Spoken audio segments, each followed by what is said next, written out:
Rishabh పంత్ని one day team నుంచి తప్పించే అవకాశాలున్నాయా? ఇప్పటికే coach Gautam Gambhir and chief selector Ajit Agarkar ఈ విషయంపై నిర్ణయం తీసుకున్నారనే తెలుస్తోంది కొన్ని రిపోర్ట్స్ ప్రకారం.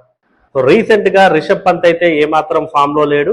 లక్నో సూపర్ జైంట్స్ తరఫున కెప్టెన్గా ఆడుతున్న 189 రన్సే చేశాడు. అందులో ఒకే ఒక హాఫ్ సెంచరీ ఉంది.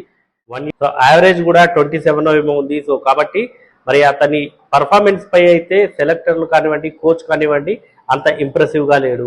అన్నిటికీ మించి ఇప్పటికే న్యూజిలాండ్తో అంతకుముందు వన్డే సిరీస్లో కేఎల్ రాహుల్ వికెట్ కీపర్గా ఉన్నాడు వన్డే టీంలో. మరి అతనికి బ్యాకప్గా రిషబ్ పంత్ అనుకుంటూ వచ్చారు ఇన్నాళ్ళు. కానీ ఇప్పుడు ఆ ప్లేస్ కోసం సంజు శాంసన్ అయితే సిద్ధమయ్యాడు. ఆల్రెడీ T20 వరల్డ్ కప్లో ఆడాడు అద్భుతంగా సంజు శాంసన్.